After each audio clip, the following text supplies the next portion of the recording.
বড় পীরের কেরামতির কাহিনী যাই কয়া একজন চোরকে তিনি বানাইলো আউলিয়া। তার প্রতি শ্রদ্ধা রেখে গো আমি জারি গান যাই কয়া রে ওরে দয়াল তুমি পার করো আমারে কঠিন নিদানে রে।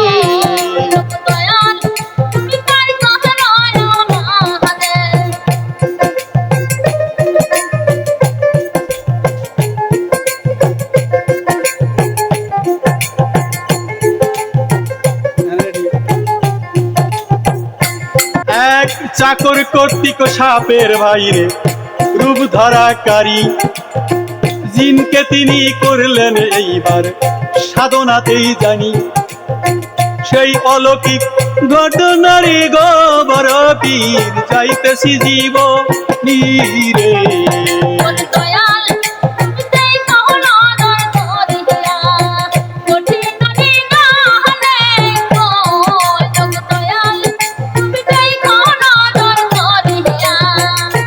বড় পীরের অনেক কেরামতি ছিলেন। অহংকারী সাধুর শাস্তিও পেয়েছিলেন। হযরত খাজা মঈনুদ্দিন চিশতি রাহমাতুল্লাহ আলাইহি বর্ণনা করেছেন। কে? চিশতিয়া তরিকার খাজা মঈনুদ্দিন তিনি নিজের মুখে বলেছেন যে বড় পীরের যে একটা অলৌকিক ঘটনা, একটা অলৌকিক ক্ষমতা, সেটা আমি জেনেছি, বুঝেছি। তাই বড় পীর আব্দুল কাদের জিলানীর কথাটি বলতে গিয়ে খাজা মঈনুদ্দিন চিশতি বললেন, একদিন আমরা কয়েকজন বন্ধু মিলে ভ্রমণে বের হলাম। কিছু দূর অতিক্রম করার পর পথের পাশে মনোমুগ্ধকর একটি বাগান দেখতে পেলাম। তার ভিতরে প্রবেশ করলাম। এই বাগানের সৌন্দর্যে মোহিত হয়ে উহার শোভা দর্শন করতে লাগলাম। ইতিমধ্যেই অনেক সময় অতিক্রান্ত হয়ে গেল। বাগানের নানা প্রকার ফল ফুলের সমারোহের মধ্যে আমরা আরো দেখতে পেলাম ময়ূর ফেকম তুলে নাচছে, আর কোথাও যেন ভ্রমর দল মধু আহরণ করছে।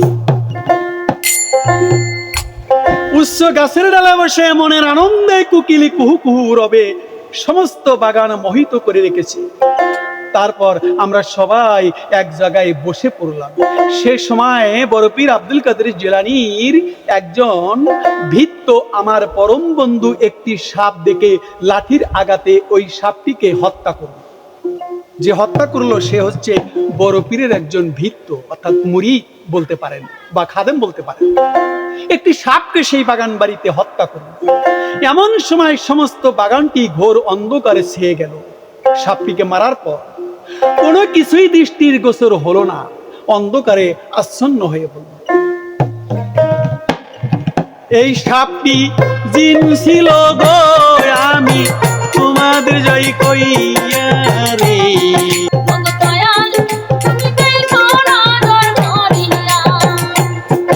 আমার খাজা মঈনুদ্দিন চিশতিয়া তিনি নিজেই গেছে বলে বড় পীরের কি কেরামতি প্রমাণ গেছে করে। সেই কথাটি এবার তিনি গো বলছে নিজের পায়ের জবানে রে।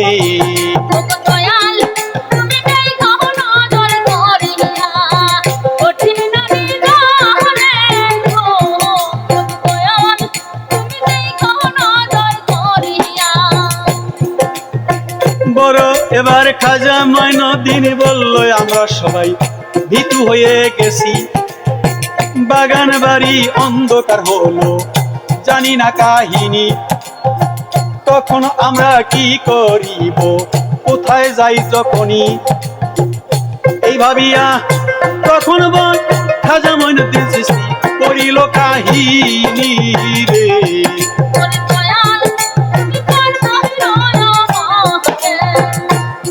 খাজা মঈনুদ্দিন চিশতি বলতেছে, আমরা তখন ভীতু সন্তুষ্ট হয়ে গেলাম। এখানেই শেষ নয়, সমস্ত বাগান চুরমার করে প্রবল বেগে ঝড় এসে আমাদেরকে আরো আতঙ্কগ্রস্ত করে তুলল। কিছুক্ষণ পরে অন্ধকার কেটে গেল, আমরা সবকিছু দেখতে পেলাম, কিন্তু আমার বন্ধুটিকে খুঁজে পাওয়া গেল না। বড় পীরের উনি খাদেম, খুঁজে পেলাম না তাকে। আমরা চারিদিকে তার খোঁজ করতে বের হয়ে গেলাম, কিন্তু কোথাও তাকে পাওয়া গেল না। তাকে কোথাও না পেয়ে আমরা চিন্তিত হয়ে পড়লাম। ততবার দেখতে পেলাম আমার বন্ধু শাহী পোশাক পরিধান করে মূল্যবান মুকুট মাথায় দিয়ে আমাদের দিকে আসছে। তার বেশভূষা দেখে আমরা হতবাক হয়ে গেলাম।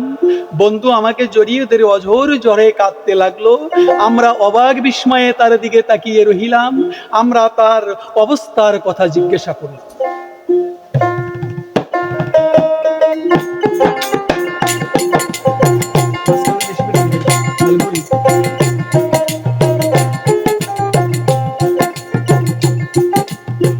খাজা মঈনুদ্দিনের কাছে ওই বৃত্ত কয়টা কি, আমি সাপটিকে হত্যা করি যখন ভাইরে, হঠাৎ ধূম্র নির্গত ধোঁয়া গেল বের হইয়া রে।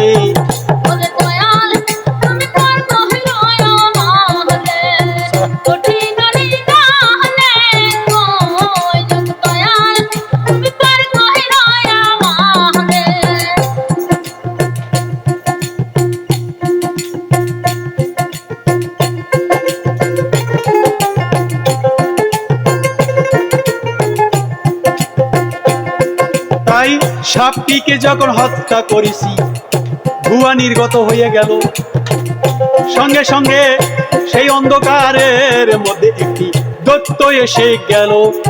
আমার হাত পা বেঁধে ওই দৈত্য আমাকে লইয়া গেল, রাজপ্রাসাদে লইয়া গেল। তাদের চিনি না ভালো, সেখানকার অবস্থা গো দেখে আমার অন্তরাত্মা কেঁপে উঠল। দেখতে পেলাম অট্টালিকায় একটি মৃতদেহ পড়িয়া রইয়াছে গো।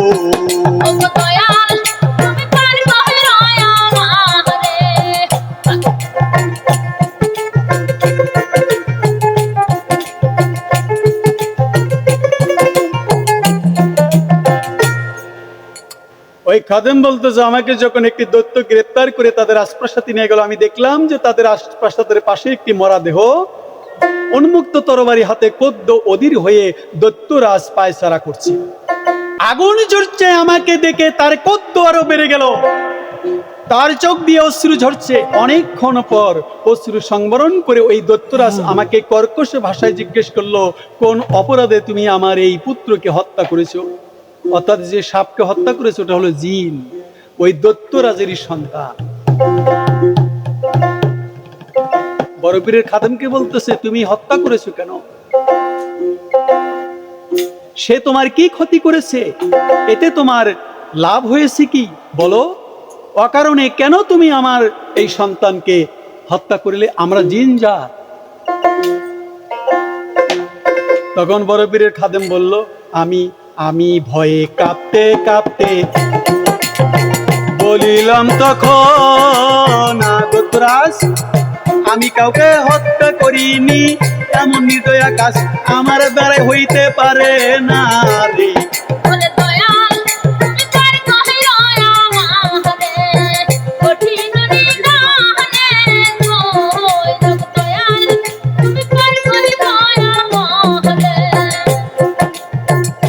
এবার দৈত্যরাজ আরো অধিক ক্রোধ পাইয়া, তুই নরধম তোর লাঠির আঘাতে পুত্র গেছে মরিয়া, চূর্ণ বিচূর্ণ করে দিয়েছিস এই লাঠি দিয়া, এখন তোর হাতের লাঠি আমার মৃত পুত্র গিয়া, আমার মৃত পুত্রের পাশে রয়েছে ওই লাঠি দিয়া। মিথ্যা কথা বলে অপরাধ স্বীকার করলি না, তোর বিচার কোন উপায় নেই রে, কোন বাঁচার উপায় তো দেখি না রে।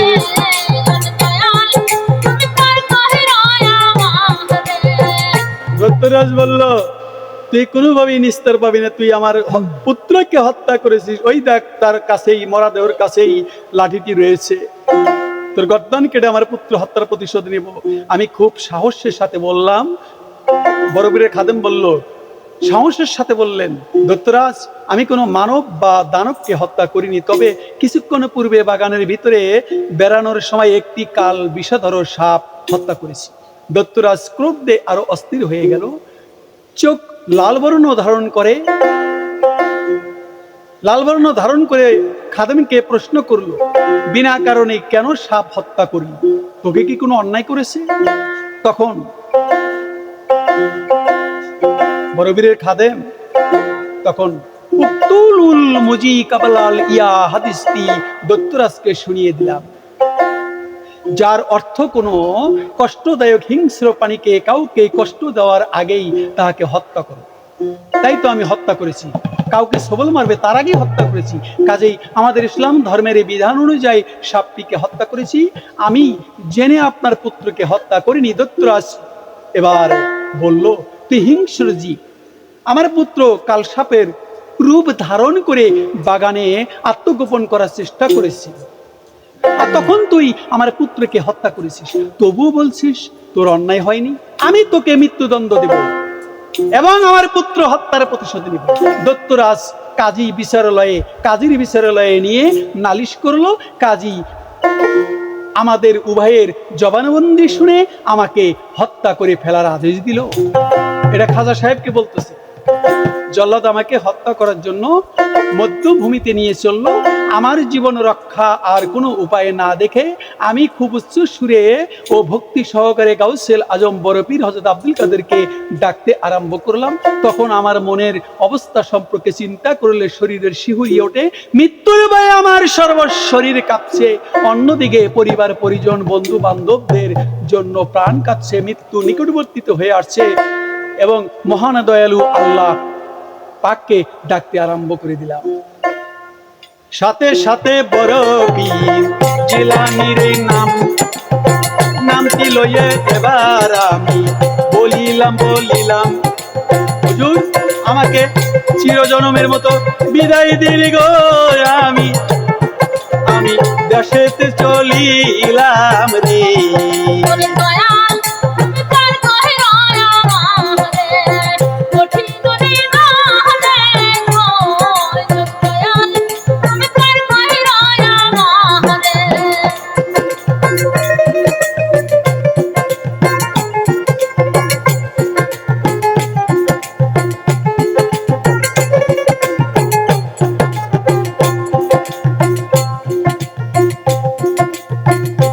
এদিকে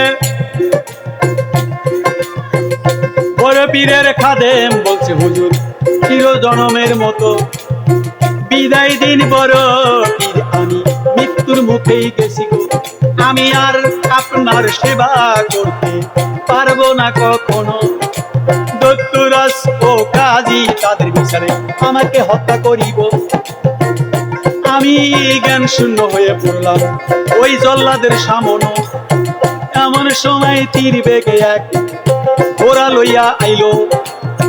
ঘোড়া লইয়া বীর পুরুষ আমার নিকটেই রইল।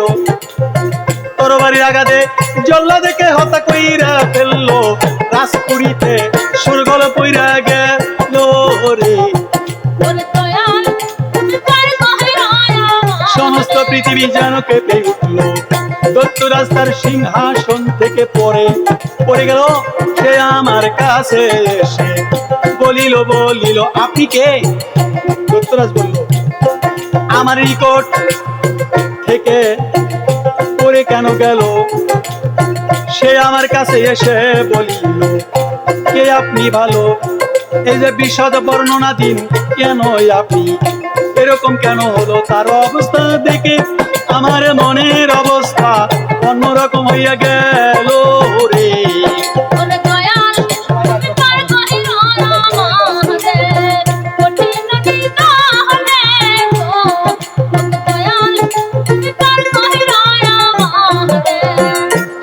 খাদেমকে হত্যা করতে পারে না। সঙ্গে সঙ্গে বললেন, বড় পীরের স্মরণে একজন অশ্ব নিয়ে আসলো, ঘোড়া নিয়ে আসলো, জল্লাদকে হত্যা করলো। বড় পীরের খাদেমকে আর হত্যা করতে দিল না। সমস্ত জায়গা কেঁপে উঠলো। দত্তরাজ দৌড়ে এসে বলতেছে, বাবা তুমি কে? তখন রাজপুরীতে শোরগোল বেঁধে গেল, কেঁপে উঠলো। দত্তরাজ বলল, কে? আমার নিকটে বিষাদ বর্ণনা দিন হুজুর। দত্তরাজি এবার বলল খাদেমকে। তার এই অবস্থা দেখে আমার মনের অবস্থা অন্যরকম হয়ে গেল। আমি বললাম, আমি বড় পীর হযরত আব্দুল কাদের জিলানীর একজন খাদেম। দত্তরাজ কথা শোনা মাত্রই বলতে লাগলো, আমাকে ক্ষমা করুন খাদেম সাহেব, আমি আপনার সাথে বেয়াদবি করেছি। আপনি বড় পীর আব্দুল কাদের জিলানীর খাদেম, আগে জানলে আপনার এমন অবস্থা আমি করতাম না। আমি আমার কৃত অপরাধের জন্য ক্ষমা প্রার্থী। এই কথা বলে সে তার পোশাক আমাকে পরিয়ে দিল, তার মুকুট আমার মাথায় তুলে দিল। আমি তার এহেন অবস্থা জিজ্ঞেস করলাম, তুমি দত্তরাজ হয়ে কোন মানব সন্তান হযরতে বড় পীর আব্দুল কাদের জিলানীর নাম শুনে পরিবর্তন হয়ে গেলে কেন? দত্তরাজ বলল, যখন বড় পীর সাহেব আল্লাহর আরাধনায় বসেন, তখন সমস্ত দুনিয়ার দেও দানব পশু পাখি তার নূরের তাজিল্লিতে বিকশিত হয়ে ওঠে, যে সময় তিনি ইবাদতে বসেন। তারই অলির অলৌকিক ঘটনায় আমরা জিনরাও বাধা গেছি হইয়া রে।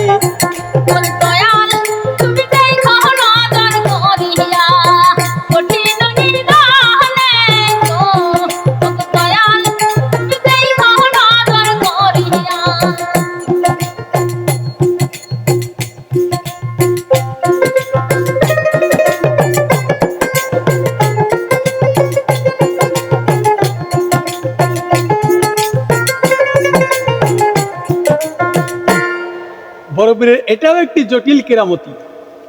তার খাদেম খাজা বাবার কাছে ঘটনাটি বিশদভাবে বর্ণনা করলেন।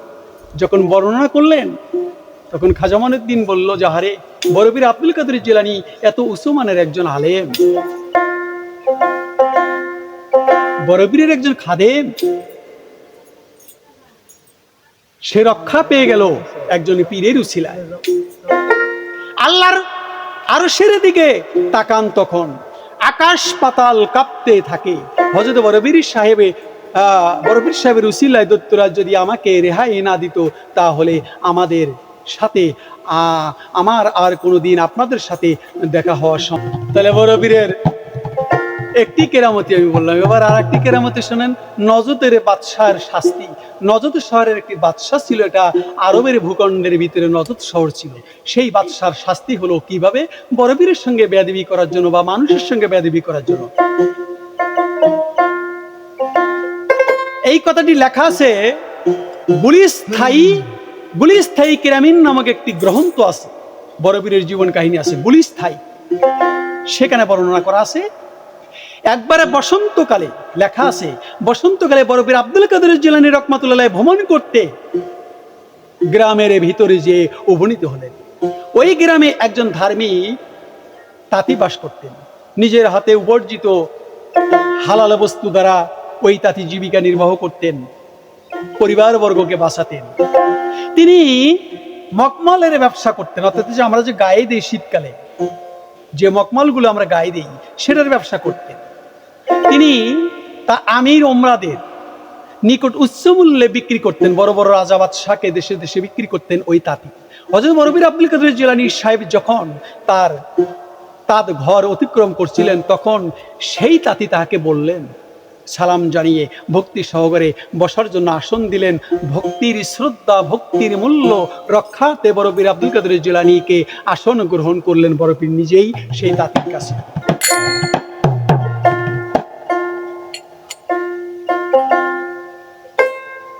তাঁতি বড় পীর সাহেবকে নিজের ঘরে বসাতে পেরে তাঁতি খুব খুশি, এইবার খুশি গেল হয়ে।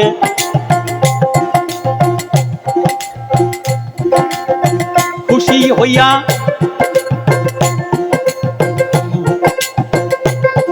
কিন্তু ভাবনায় পড়িয়া গেল রে, সম্মান করিব কেমন মেরে।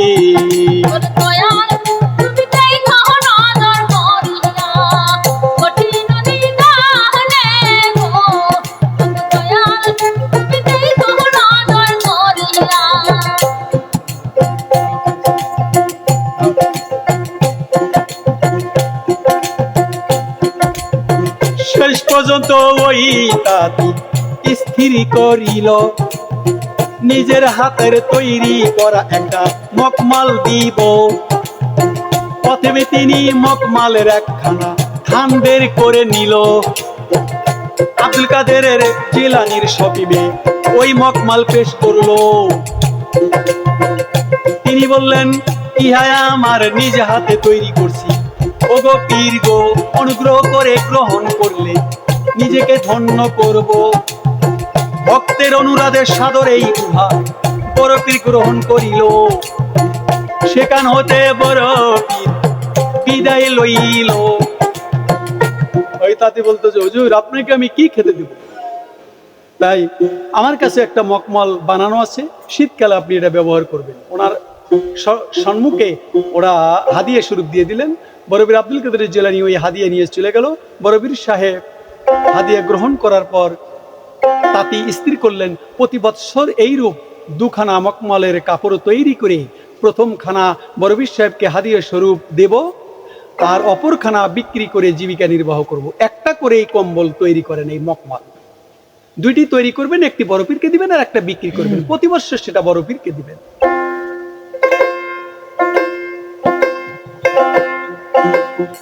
বড় পীর সাহেব এই হাদিয়া গ্রহণ করার পর তাতি স্থির করলেন এইটাই। উক্ত তাঁতির এক প্রতিবেশী তাহাকে দেখে খুব হিংসা করত। তার সরল জীবনযাত্রা তার কোনোভাবেই সহ করতে পারত না, তাই এই হিংসুক সবসময় তাঁতির বিরুদ্ধে লেগে থাকত।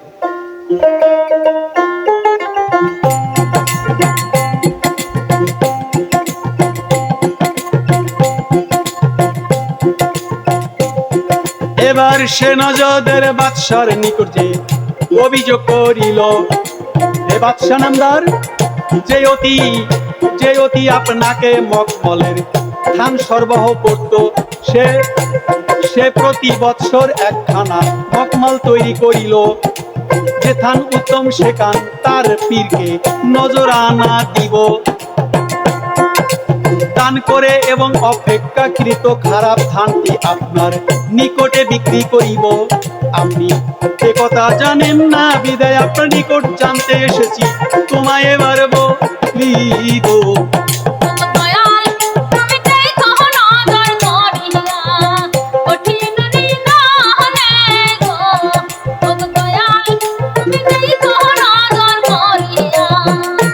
হুজুর আপনার নিকটে খারাপ ধানটি বিক্রি করবে মকমলে, আর ওটা ভালোটা তার পীরকে দিবেন।